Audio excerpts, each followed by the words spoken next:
ബൈബിളിൽ എഫേസസിനെ കുറിച്ചും എഫേസസിൽ താമസിക്കുന്നവരെ കുറിച്ചൊക്കെ ബൈബിളിൽ പുതിയ നിയമത്തിൽ ധാരാളം ഭാഗങ്ങളിലുണ്ട്. മെഡിറ്ററേനിയൻ കടലിൻ്റെ തീരത്തായിട്ട് അല്ലെങ്കിൽ മെഡിറ്ററേനിയൻ കടലിൻ്റെ അടുത്തായിട്ട് സ്ഥിതി ചെയ്യുന്ന എഫേസസ് ഈ നഗരം പൗലോസ്ലീഹ അതുപോലെ തന്നെ പത്രോസ് തുടങ്ങിയവരൊക്കെ അവിടെ സുവിശേഷ വേല ചെയ്തിട്ടുണ്ട്. തിമോത്തിയോസ്, പൗലോസിൻ്റെ ശിഷ്യനായ തിമോത്തിയോസ് അവിടെ മെത്രാനായി ഇരുന്നിട്ടുണ്ട്, ബിഷപ്പായി ഇരുന്നിട്ടുണ്ട് അവിടെ. അങ്ങനെ എഫേസസിൽ ധാരാളം സഭയുടെ പ്രവർത്തനങ്ങൾ നടന്നിട്ടുള്ള ഒരു ഏരിയയാണ് എഫേസസ്. എഫേസസിൻ്റെ പ്രത്യേകത എന്ന് പറയുന്നത് ഏറ്റവും കൂടുതൽ അർത്തമീസ് ദേവിയുടെ ഭക്തർ ഉണ്ടായിരുന്ന സ്ഥലമാണ് എഫേസസ്.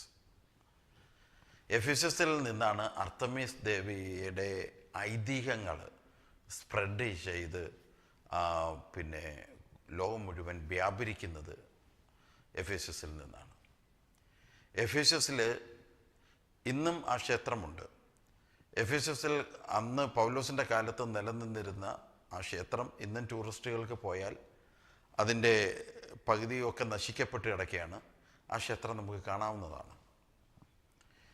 അതായത് ചന്ദ്രൻ, എഫേസസിൻ്റെ ദേവതയായ അല്ലെങ്കിൽ അർത്തമീസ് ദേവി, ആകാശത്ത് നിന്ന് അർത്തമീസ് ദേവിയുടെ വിഗ്രഹം എഫേസസിൽ വീഴുകയും ചന്ദ്രനെ പ്രതിനിധീകരിക്കുന്നതാണ്, വീഴുകയും, അതായത് സിയൂസ് ദേവനിൽ നിന്നാണ് അടർന്നു വീണത്. ആ വിഗ്രഹം വീണത് ആകാശത്ത് നിന്നാണ്. അതുകൊണ്ട് സിയൂസ് ദേവനിൽ നിന്ന് അടർന്നു വീണ വിഗ്രഹത്തിന് ശക്തിയുണ്ടെന്ന് അവർ വിശ്വസിക്കുകയും അതനുസരിച്ചിട്ടാണ് അവരവിടെ ക്ഷേത്രം പണിയുകയും ചെയ്തത്. അതായത് അർത്തമീസ്കാർക്കും പിന്നെ അർത്തമീസ് ഭക്തർക്കും ആഥൻസുകാർക്കൊക്കെ ഐതിഹ്യ കഥകൾ ഭയങ്കര ഇഷ്ടമുള്ളതാണ്. ഐതിഹ്യങ്ങളിലൂടെ ദൈവങ്ങളെ ശക്തരായി കാണുക, ഐതിഹ്യങ്ങളിലൂടെ അവർ ആരാധിക്കുന്ന വിഗ്രഹങ്ങളെ അതിന് വലിയ മൂല്യമുള്ളതായിട്ട് കാണുക, ഇതൊക്കെ ആഥൻസുകാർക്ക് ഭയങ്കര ഇഷ്ടമായിരുന്നു. അതുകൊണ്ട് പൗലോസിനോട് തർക്കിക്കുന്ന സമയത്ത് യേശുക്രിസ്തുവിനെ കുറിച്ചുള്ള പുതിയ കഥ കേൾക്കാൻ ആഥൻസുകാർക്ക് ഭയങ്കര സന്തോഷമായിരുന്നു. അപ്പോൾ ആഥൻസെ, ഈ അർത്തമീസ് ഭക്തരെ, എഫേസസിലെ ചില പണ്ഡിതരെന്ന് പറഞ്ഞ് നടക്കുന്നവരെ, ഇവർക്കെല്ലാം ഈ പുതിയ ഐതിഹ്യ കഥകളോട് താല്പര്യമുള്ളത് കൊണ്ടും അങ്ങനെ ഇരിക്കുന്ന സമയത്താണ് യേശുക്രിസ്തുവിൻ്റെ പ്രബോധനമായിട്ട് കടന്നു ചെന്നപ്പോൾ യേശുക്രിസ്തു കാൽവരി മലയിൽ മരിക്കുന്നതും ജനത്തിന് വിടുതൽ നൽകുന്നതൊക്കെ എഫേസസുകാർക്ക് അതൊരു പുതിയ അനുഭവമായിരുന്നു.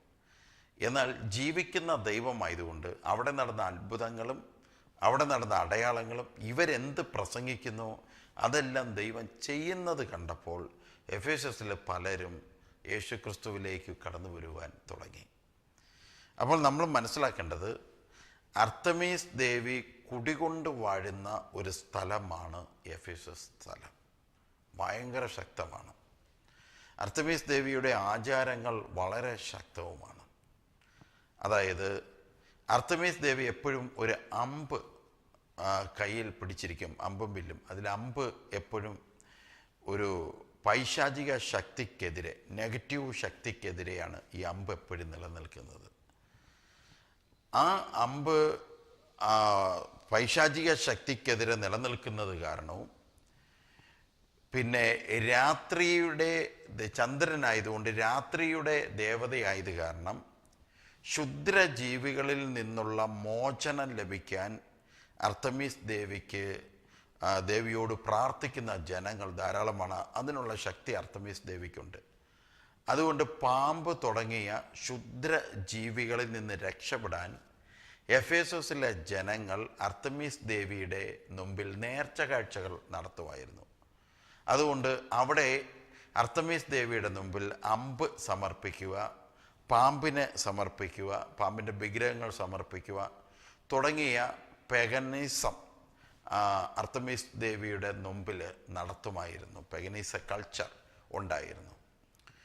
ഇങ്ങനെ ജനം മുഴുവൻ ഈ അർത്തമീസ് കുടികൊണ്ട് വാഴുന്ന അതിൻ്റെ ആചാരങ്ങളിൽ മുഴുകി ജീവിക്കുന്ന ആ എഫേസസിലെ ജനങ്ങളുടെ അടുക്കിലേക്കാണ് പൗലോസ് വചനത്തിൻ്റെ പ്രകാശവുമായി കടന്നു ചെന്ന് ഈ ആചാരങ്ങൾ ചെയ്തുകൊണ്ടിരുന്ന ജനത്തിനെയാണ് ജീവിക്കുന്ന ദൈവമായ യേശുക്രിസ്തുവിനെ വെളിപ്പെടുത്തി കൊടുക്കുന്നത്. സ്വർഗരാജ്യത്തിൽ ഇവരുടെ ആത്മാവ് കയറാതിരിക്കാൻ സാത്താൻ വളരെയേറെ പാടുപെട്ടുവെങ്കിലും ദൈവത്തിൻ്റെ ആത്മാവിൻ്റെ ശക്തി സാത്താനെ ജയിച്ചതിനാൽ എഫേസസിൽ ശുദ്ധിയേറിയ ഒരു സഭ സ്ഥാപിക്കാൻ പൗലോസിന് സാധിച്ചു. ഒരു സൈഡിൽ അർത്തമീസിൻ്റെ അമ്പും പാമ്പും ഇങ്ങനെ തുടങ്ങുന്ന ആചാരങ്ങളും, മറു സൈഡിൽ പരിശുദ്ധാത്മ അഭിഷേകത്താലുള്ള പ്രാർത്ഥനകളും. ഈ സെക്ഷനിൽ ഇങ്ങനെ പൊയ്ക്കൊണ്ടിരിക്കുമ്പോൾ ഈ സഭയുടെ അകത്ത് വന്ന ചില വ്യക്തികൾക്ക് ചില പ്രശ്നങ്ങളുണ്ടായി. നേരത്തെ വിഗ്രഹങ്ങളെ ആരാധിച്ച് ശീലിച്ച അവർ, നേരത്തെ അമ്പ് നേർച്ച കൊടുത്തുകൊണ്ടിരുന്ന അവർ, പാമ്പിനെ നൽകിക്കൊണ്ടിരുന്ന അവർക്ക് പെട്ടെന്ന് ആത്മാവിലുള്ള ജീവിതം, വചന അടിസ്ഥാനത്തിലുള്ള ജീവിതം ഉൾക്കൊള്ളാൻ പറ്റാത്ത വിധത്തിലുള്ള സാഹചര്യങ്ങൾ വന്നു.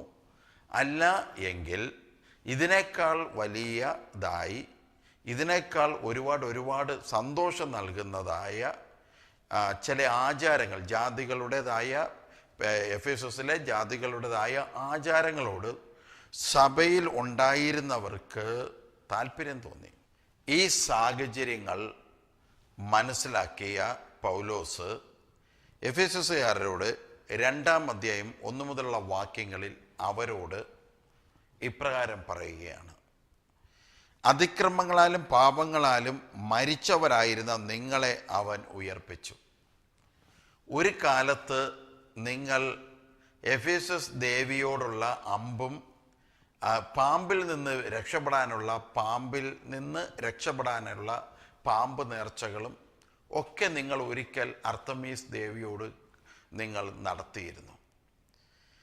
അങ്ങനെ ദൈവത്തിൻ്റെ മുമ്പിൽ, ജീവിക്കുന്ന ദൈവത്തിൻ്റെ മുമ്പിൽ നിങ്ങൾ പാപികളായും അതിക്രമം ചെയ്യുന്നവരായും നിങ്ങൾ മാറിയിരുന്നു. അങ്ങനെയുള്ള ആചാരങ്ങളിൽ നിന്നും അങ്ങനെയുള്ള അനുഷ്ഠാനങ്ങളിൽ നിന്നും ദൈവം നിങ്ങളെ വീണ്ടെടുക്കാൻ വേണ്ടി ഒരിക്കൽ ദൈവം മരിക്കുകയും അവൻ ഉയർത്തെഴുന്നേൽക്കുകയും ചെയ്തു. അവൻ്റെ ഉയർപ്പിനോടൊപ്പം നിങ്ങളെ ഈ പഴയ ആചാരങ്ങളിൽ നിന്ന് ദൈവം മരിപ്പിക്കുകയും അവനോടൊത്ത് നിങ്ങളെ ഉയർപ്പിക്കുകയും ചെയ്തു. ഇനി നിങ്ങൾക്ക് ഈ അമ്പും വേണ്ട, പാമ്പും വേണ്ട, ഇങ്ങനെയുള്ള ഒരു ഐതിഹ്യ കഥകളും നിങ്ങൾക്ക് വേണ്ട. ഇനി നിങ്ങൾക്ക് വേണ്ടത് ക്രിസ്തുവാണ് എന്ന് പൗലോസ് വളരെ വ്യക്തമായി പഠിപ്പിക്കാൻ തുടങ്ങി. Praise the Lord, hallelujah. ഇങ്ങനെ 2-ാമത്തെ വാക്യത്തിൽ വളരെ ശ്രദ്ധേയമായി നിങ്ങൾ മനസ്സിലാക്കിക്കൊള്ളുക. 2-ാമത്തെ വാക്യത്തിൽ ഇപ്രകാരം പറയുകയാണ്: അവയിൽ നിങ്ങൾ മുമ്പേ ഈ ലോകത്തിൻ്റെ കാലഗതിയെയും ആകാശത്തിലെ അധികാരത്തിനും അനുസരണക്കേടിൻ്റെ മക്കളിൽ ഇപ്പോൾ വ്യാപരിക്കുന്ന ആത്മാവിനും അധിപതിയായവനെയും അനുസ്മരിച്ച് നടന്നു എന്ന് പറഞ്ഞു കഴിഞ്ഞാൽ പൗലോസ് പറയുന്നത് ഇപ്രകാരമാണ് എഫേസസുകാരോട് പറയുന്നത്: ഒരു കാലത്ത് നിങ്ങൾ ആകാശ ശക്തികളെ, അതിൻ്റെ അധീശനെ, അന്തരീക്ഷ ശക്തികളെ, ഇവയൊക്കെ പൂജിച്ചും ഇവരുടെയൊക്കെ ആഘോഷങ്ങളിൽ പങ്കെടുത്തും അതിൽ നിന്ന് നിങ്ങൾക്ക് എന്തൊക്കെയോ ലഭിക്കുമെന്നും നിങ്ങൾ കരുതി എഫേസസുകാരെ നിങ്ങൾ ജീവിച്ചു. അപ്രകാരമാണ് നിങ്ങൾ ജീവിച്ചത്. പക്ഷേ നിങ്ങൾ മനസ്സിലാക്കണം, നിങ്ങൾ അന്ന് മരിച്ചവരായിരുന്നു എന്ന് മനസ്സിലാക്കണം. അന്ന് നിങ്ങൾ ജീവനുള്ളവരല്ലായിരുന്നു, നിങ്ങൾ മരിച്ചവരായിരുന്നു. അതുകൊണ്ട് ഇവയിൽ നിന്ന് നിങ്ങൾ രക്ഷപ്പെട്ടു വന്നപ്പോഴാണ് നിങ്ങൾ യഥാർത്ഥത്തിൽ ജീവനുള്ളവരായി മാറിയിരിക്കുന്നത്. അതുകൊണ്ട് അവയിൽ മുമ്പ് നിങ്ങൾ ഈ ലോകത്തിൻ്റെ കാലഗതി, ആകാശത്തിൻ്റെ അധികാരത്തിനും അനുസരണക്കേടിൻ്റെ മക്കളിൽ ഇപ്പോൾ വ്യാപരിക്കുന്ന ആത്മാവിനും അധിപതിയായവനെയും അനുസരിച്ച് നടന്നു. ഇവിടെ വലിയൊരു അർത്ഥവും കൂടെയും പൗലോസ് ശ്ലീഹ നമുക്ക് വെളിപ്പെടുത്തി തരികയാണ്. അതായത് ഒളിഞ്ഞു കിടക്കുന്ന ഒരു അന്ധകാര ശക്തി എഫേസ്യസുകാരുടെ അടുത്ത് പറയാം, നിങ്ങൾ അർത്തമീസിൻ്റെയും സേയൂസിൻ്റെയും ആചാരങ്ങളും അനുഷ്ഠാനങ്ങളും നിങ്ങൾ ചെയ്യുമ്പോൾ നിങ്ങൾ അറിയാതെ നിങ്ങളുടെ കുടുംബത്തിൽ പ്രവേശിക്കുന്ന ഒരു ദുഷ്ടശക്തി അല്ലെങ്കിൽ ഒരു ദുരാത്മാവ് ഉണ്ട്. ആ ദുരാത്മാവ് ഏതാണെന്നും വെളിപ്പെടുത്തി തരുന്നുണ്ട്. അതായത് അനുസരണക്കേട് കാണിക്കുന്ന ദുരാത്മാവ്, അനുസരണക്കേടിൻ്റെ മക്കളാക്കുന്ന ദുരാത്മാവ്. ഈ അനുഷ്ഠാനങ്ങൾ എഫേസ്യസുകാരിലെ ആൾക്കാർ അനുഷ്ഠാനങ്ങൾ ചെയ്തിട്ട് സഭയിൽ വന്ന് കർത്താവിൻ്റെ അത്താഴത്തിൽ പങ്കെടുത്ത, കർത്താവുമായി ചേർന്ന് ജീവിച്ചവർ ഈ അനുഷ്ഠാനങ്ങൾ രഹസ്യമായി ചെയ്തു പോയപ്പോൾ, അതായത് സഭ അറിയാതെ ഈ അമ്പിൻ്റെയും ഈ പാമ്പിൻ്റെയൊക്കെ പുറകെ, അർത്തമീസിൻ്റെ പുറകെ അതിൻ്റെ അതേ സെയിം ആചാരങ്ങളൊക്കെ നടത്തി സഭ അറിയാതെ പോയവരിൽ അനുസരണക്കേടിൻ്റെ ദുരാത്മാവ് അവരിൽ പ്രവേശിക്കാൻ തുടങ്ങി. അവരുടെ മാതാപിതാക്കളെ മക്കൾ അനുസരിക്കാതെ മക്കൾക്കിഷ്ടമുള്ള വഴികൾ തിരഞ്ഞെടുക്കുവാനും സഭയിലുണ്ടാകുന്ന കുഞ്ഞുങ്ങൾക്കുണ്ടാകേണ്ടതായിരുന്ന വിശുദ്ധിയിൽ നിന്ന് കുട്ടികൾ അകലാനും കുട്ടികൾ ലോകത്തിൻ്റെ ആത്മാവിൽ നിറയാനും ഇതുവഴി ഇടയായി. അതിന് ധാരാളം വചനത്തിൻ്റെ ദൈവശാസ്ത്രങ്ങൾ പഠിക്കുമ്പോൾ, എഫേസ്യസിലെ ക്രിസ്ത്യാനികളുടെ ദൈവശാസ്ത്രം നമ്മൾ പഠിച്ചാൽ മതി. പഠിക്കുമ്പോൾ അവർ കാണിച്ചു കൂട്ടിയ ഓരോ പാപങ്ങളും അതിക്രമങ്ങളും നമ്മൾ പഠിക്കുമ്പോൾ ബന്ധനം അഴിക്കുന്ന ശുശ്രൂഷ ചെയ്യുന്ന ഏതൊരു ശുശ്രൂഷകനും അത് ഏത് ആത്മാവാണെന്ന് വെളിപ്പെടും. എഫേസ്യസിലെ സഭയിലുള്ള വഴിതെറ്റിയ വിശ്വാസികളുടെ ചരിത്രങ്ങൾ പഠിക്കുമ്പോൾ ഏറ്റവും കൂടുതൽ അവയിൽ പ്രവർത്തിച്ചിരുന്നത് അനുസരണക്കേടിൻ്റെ ആത്മാവാണ്. പൗലോസ് അത് തന്നെയാണ് ബൈബിളിൽ എഴുതിയിരിക്കുന്നത്. അനുസരണക്കേടിൻ്റെ ആത്മാവിൽ ഒരു കാലത്ത് നിങ്ങൾ ജീവിച്ചതാണ്. അപ്പോസ്തലന്മാർ പഠിപ്പിക്കുന്ന തത്വങ്ങൾ, ആ തത്വങ്ങളെ നിലനിൽക്കാതെ അതിനെ അനുസരണക്കേട് കാണിച്ചുകൊണ്ട് പുതിയ ഒരു തത്വം കൊണ്ടുവരിക. അതായത് ഇപ്പോൾ എക്സാമ്പിളായിട്ട് എഫേസ്യസിൽ നമ്മൾ ശ്രദ്ധിക്കുക, അർത്തമീസ് ദേവിയായിട്ട് ബന്ധപ്പെട്ട് അർത്തമീസ് ദേവിയുടെ രക്ഷയ്ക്കായി അമ്പും വില്ലും പാമ്പിനെതിരെ, ശത്രുവിനെതിരെ ഇങ്ങനെ നീട്ടിപ്പിടിച്ചുകൊണ്ട് അവൾ നിൽക്കുകയാണ്. അപ്പോൾ കന്യകമാർ, മറ്റ് ജനങ്ങൾ ഈ അമ്പിനെയും ഈ ബില്ലിനെയും അവർ പൂജിക്കുന്നുണ്ട്. അർത്തമീസിൻ്റെ അമ്പിനെയും ബില്ലിനെയും പൂജിക്കുന്നുണ്ട്. പാമ്പിൽ നിന്ന് രക്ഷ കൊടുക്കുന്നത് അർത്തമീസ് ദേവിയാണെന്ന് കരുതിയിട്ട് അവർ പാമ്പിൻ്റെ ഉപദ്രവം ഉണ്ടാവുന്ന കുടുംബങ്ങൾ അർത്തമീസ് ദേവിയുടെ മുമ്പിൽ പാമ്പിനെ നേർച്ചകാഴ്ചകൾ നടത്തുന്നുണ്ട്. പാമ്പിൻ്റെ ഉപദ്രവത്തിൽ നിന്ന് ഞങ്ങളെ രക്ഷിക്കണമേ എന്ന് പറഞ്ഞുകൊണ്ട് നേർച്ചകാഴ്ചകളും നടത്തുന്നുണ്ട്.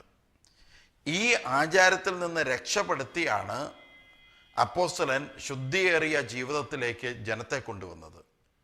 എന്നാൽ എഫേസ്യസിലെ ജനങ്ങൾക്ക് എന്ത് സംഭവിച്ചു? സഭയിൽ വന്നതിന് ശേഷം അവരുടെ വീട്ടിൽ പഴയ പോലെ പാമ്പ് കയറുകയോ പഴയ പോലെ എന്തെങ്കിലും അസ്വസ്ഥതകൾ ഉണ്ടാവുകയോ ചെയ്തപ്പോൾ അവർ എന്തു ചെയ്തു?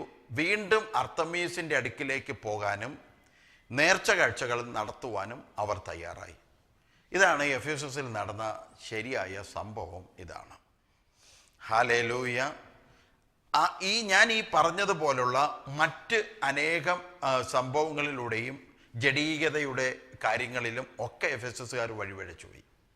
അവിടെയാണ് പൗലോസ് ഉയർത്തെഴുന്നേറ്റ യേശുവിനോട് ചേർന്നാണ് നിങ്ങൾ ജീവിക്കുന്നത്, നിങ്ങളുടെ പൗരത്വം എഫേസോസിലല്ല, നിങ്ങളുടെ പൗരത്വം എഫേസോസിലെ ഐതിഹ്യങ്ങളോടല്ല, ക്രിസ്തുവിനോടും ദൈവരാജ്യത്തോടുമാണ് എന്ന് സഭയെ പ്രബോധിപ്പിക്കാൻ പൗലോസ് എഫേസോസിൽ വളരെ ശ്രമിച്ചു. എഫേസോസ് സഭയിൽ. കാരണം ഇവർ ചിന്തിക്കുന്നത് ഇവിടെ കുറേ കാര്യങ്ങളിൽ നിന്ന് രക്ഷപ്പെടുക, ഇവിടെ കുറേ അനുഷ്ഠാനങ്ങൾ നടത്തുക, ഇവിടെ കടന്ന് മരിച്ചു തീർക്കുക, ഇവർക്കിതേ അറിയത്തുള്ളൂ. പക്ഷേ മുകളിൽ ഒരു രാജ്യമുണ്ടെന്നും അവിടെ ഒരു ജീവിതമുണ്ടെന്നും ആ ജീവിതത്തിലേക്ക് പോകുന്നതിന് ഈ പാമ്പിൻ്റെ നേർച്ചയുടെ ആവശ്യമില്ല, ഈ അമ്പ് കൊണ്ട് നടക്കേണ്ട ആവശ്യമില്ല എന്നുള്ളത് എഫേസസിലെ ജനത്തിന് ബോധ്യപ്പെടുത്തി കൊടുക്കുകയാണ് പൗലോസ് ചെയ്യുന്നത്. ഇതിൻ്റെ കാര്യമില്ല. മറിച്ച് ക്രിസ്തു നിങ്ങളെ ഉയർപ്പിച്ചിട്ടുണ്ടെങ്കിൽ, ക്രിസ്തു തൻ്റെ രക്തത്താൽ നിന്നെ ശുദ്ധി ചെയ്തിട്ടുണ്ടെങ്കിൽ, നിന്റെ പ്രശ്നങ്ങളുടെ പരിഹാരിയായി അപ്പോസ്തല പ്രവർത്തനം 4:12 കർത്താവായ യേശുക്രിസ്തുവിൻ്റെ നാമമല്ലാതെ മറ്റൊരു നാമമില്ല. നാമമല്ലാതെ, ക്രിസ്തു എന്ന നാമം, യേശുവിൻ്റെ നാമത്താൽ അല്ലാതെ പാമ്പിൽ നിന്നായാലും രോഗത്തിൽ നിന്നായാലും ഇനി ഏത് അവസ്ഥയിൽ നിന്നാലും ഈ ഒരു നാമത്താൽ അല്ലാതെ മറ്റൊരു നാമം നിനക്ക് നൽകപ്പെട്ടിട്ടില്ല. അപ്പോൾ ഈ മറ്റൊരു നാമത്തിൻ്റെ പുറകെ ആചാരങ്ങൾക്കോ അനുഷ്ഠാനങ്ങളുടെ കാര്യമാണ് ഞാൻ ഉദ്ദേശിക്കുന്നത്. ആചാരങ്ങളുടെയോ അനുഷ്ഠാനങ്ങൾക്കോ വേണ്ടിയിട്ട് അർത്തമീസ് ദേവിയിൽ നിന്ന് കടന്നു വന്ന ഐതിഹ്യങ്ങൾ നമ്മുടെ നാട്ടിലുണ്ടെങ്കിൽ ആ ആചാരങ്ങൾ നമ്മൾ ചെയ്യുമ്പോൾ സംഭവിക്കുന്നത് അർത്തമീസിൻ്റെ അതേ ആചാരം തന്നെയാണ് നമ്മൾ ചെയ്യുന്നത്. അങ്ങനെ നമ്മൾ ഏതെങ്കിലും തരത്തിൽ അങ്ങനെയുള്ള ആചാരങ്ങൾ ചെയ്യുന്നത് വഴി അനുസരണക്കേടിൻ്റെ ആത്മാവ് കുടുംബത്തിലേക്ക് കടന്നു വരികയാണ്. അപ്പോസ്തലന്മാർ പറയുകയാണ്, നിങ്ങൾക്ക് ഇങ്ങനെയുള്ള ആചാരങ്ങൾ ക്രിസ്ത്യാനി നീ ചെയ്യേണ്ട കാര്യമില്ല. മറിച്ച് ക്രിസ്തുവിൻ്റെ നാമത്തിൽ നീ പ്രാർത്ഥിക്കുക. ക്രിസ്തു അനേകം ശുശ്രൂഷകൾ ലോകത്തിന് നൽകിയിട്ടുണ്ട്. ആ ശുശ്രൂഷകൾ ചെയ്യുന്നത് വഴി പാമ്പിൻ്റെ ഉപദ്രവം മാറും, രോഗത്തിൻ്റെ ഉപദ്രവം മാറും, പല പ്രശ്നങ്ങളും മാറും. നീ ക്രിസ്തുവിൻ്റെ പ്രിൻസിപ്പിളിൽ വരാതെ നിന്റെ പ്രിൻസിപ്പിളിൽ നിന്നിട്ട് ക്രിസ്തുവേ ഇത് മാറ്റ്, ക്രിസ്തുവേ ഇത് മാറ്റെന്ന് പറഞ്ഞാൽ നടക്കുന്ന കാര്യമല്ല. ക്രിസ്തുവിൻ്റെ പ്രിൻസിപ്പിളിൽ നീ വരണം. എന്താണ് ക്രിസ്തുവിൻ്റെ പ്രിൻസിപ്പിൾ? ക്രിസ്തു ഫസ്റ്റ് പറയുന്നത് എന്താണ്? നിങ്ങൾ എൻ്റെ വചനം ശ്രവിക്കുക, നിങ്ങൾ എൻ്റെ കൽപ്പന പാലിക്കുക. നിങ്ങൾ എൻ്റെ വചനം ശ്രവിക്കുക മാത്രം ചെയ്യുന്നവരാകാതെ പാലിക്കുന്നവരും കൂടെ ആകും. എല്ലാ കാര്യങ്ങളും നടക്കും. ആദ്യം നിങ്ങൾ ദൈവത്തിൻ്റെ രാജ്യവും നീതിയും അന്വേഷിക്കുക. രാജ്യം എന്താണെന്ന് പഠിക്കണം. മേളത്തെ രാജ്യത്തെക്കുറിച്ച് പഠിക്കണം. ദൈവത്തിൻ്റെ പ്രിൻസിപ്പൽ നീതി അത് പഠിക്കണം. ഈ 2 കൂട്ടം കാര്യങ്ങൾ നിങ്ങൾ പഠിക്കുക. ബാക്കി നിങ്ങളുടെ എല്ലാ പ്രശ്നങ്ങളും പരിഹരിക്കപ്പെടുമെന്ന് പഠിപ്പിച്ചത് ക്രിസ്തുവാണ്. വേറെ വെറുതെ കിടന്ന് ഈ ആവശ്യമില്ലാത്ത കാര്യങ്ങൾ ചെയ്യാൻ പോണ്ട. ഈ ഒരു കാര്യം ഫസ്റ്റ് ചെയ്യും. ഇത് ചെയ്യുന്നവരുടെ കുടുംബങ്ങളിൽ എഫേസസുകാരുടെ ലേഖനത്തിൽ വചനമനുസരിച്ച് എഫേസസുകാരോട് പൗലോസ് പറയുവാണ്, ഇത് ചെയ്യുകയാണെങ്കിൽ അനുസരണക്കേടിൻ്റെ മക്കളിൽ വ്യാപരിക്കുന്ന ആത്മാവ്, പണ്ട് വ്യാപരിച്ചുകൊണ്ടിരുന്ന ആത്മാവ്, ആ ആത്മാവ് നിങ്ങളുടെ കുടുംബത്തിലേക്ക് കടന്നു വരും എന്നുള്ള സൂചനയുടെ പകരമായിട്ടാണ് നേരത്തെ നിങ്ങൾ അങ്ങനെ ആയിരുന്നു എന്ന് പറയുന്നത്. Praise the Lord, hallelujah. യേശുവേ സ്തോത്രം, യേശുവേ നന്ദി. അപ്പോൾ ഇനി അവിടെ നമ്മൾ ശ്രദ്ധിക്കേണ്ടത് 3-ാമത്തെ വാക്യത്തിൽ, അവരുടെ ഇടയിൽ നാം എല്ലാവരും മുമ്പേ നമ്മുടെ ജഡമോഹങ്ങളിൽ നടന്നു, ജഡത്തിനും മനോവികാരങ്ങൾക്കും ഇഷ്ടമായത് ചെയ്തുകൊണ്ട് മറ്റുള്ളവരെ പോലെ പ്രകൃതിയാൽ കോപത്തിൻ്റെ മക്കളായി തീർന്നു. അതായത് പണ്ട് നിങ്ങൾ സഭയിൽ വരുന്നതിന് മുമ്പ്, വചനത്തിൽ വരുന്നതിന് മുമ്പ് നിങ്ങൾ പണ്ട് ഇങ്ങനെയുള്ള കാര്യങ്ങളൊക്കെ ചെയ്ത് പിന്നെ എന്തൊക്കെ ചെയ്തു? നമ്മുടെ ജഡത്തിന് സന്തോഷം കിട്ടുന്ന കാര്യങ്ങൾ, കൈ രക്ഷപ്പെടാൻ, കാല് രക്ഷപ്പെടാൻ വേണ്ടി ഐതിഹ്യങ്ങളുടെ പുറകെ പോകുക. അതുപോലെ തന്നെ മനോവികാരങ്ങൾ, ഭയം, സ്നേഹം, ഇങ്ങനെയുള്ള വികാരങ്ങളുണ്ട്. ആ മനോവികാരങ്ങൾക്ക് ഇഷ്ടമായത്, ഭയത്തിൽ നിന്ന് വിടുതൽ ലഭിക്കാൻ വേണ്ടി ഇഷ്ടമായത് ചെയ്തുകൊണ്ട് എന്തു സംഭവിച്ചു? മറ്റുള്ളവരെ പോലെ എന്ന് പറഞ്ഞാൽ വചനം അറിയാത്തവരെ പോലെ നിങ്ങൾ ഒരു കാലത്ത് പ്രകൃതിയാൽ കോപത്തിൻ്റെ മക്കളായിരുന്നു. ഇങ്ങനെയുള്ള പ്രകൃതിപരമായ അന്ധവിശ്വാസങ്ങളിൽ പെട്ട് ജീവിച്ച് നിങ്ങൾ ദൈവത്തിൻ്റെ കോപത്തിൻ്റെ മക്കളായി തീർന്നിരുന്ന ഒരു കാലത്ത്, സഭയിൽ വന്നതിന് ശേഷം, വചനത്തിലേക്ക് വന്നതിന് ശേഷം വീണ്ടും നിങ്ങൾക്ക് അതിലേക്ക് പോകാൻ ദൈവം അനുവദിക്കുന്നില്ല. അഥവാ ആരെങ്കിലും അതിൻ്റെ പിന്നാലെ പോയി ഇപ്രകാരം എന്തെങ്കിലും ചെയ്യുന്നുവെങ്കിൽ ബൈബിൾ വ്യക്തമായി പറയുന്നുണ്ട്, അവർ ദൈവകോപത്തിൻ്റെ മക്കളാണവർ. അവരുടെ കുടുംബത്തിന് വിടുതൽ ലഭിക്കുമെന്ന് അവർ വിശ്വസിക്കുന്നു. പക്ഷെ ലഭിക്കത്തില്ല. കാരണം ദൈവകോപത്തിന് അവർ അടിമകളാണ്.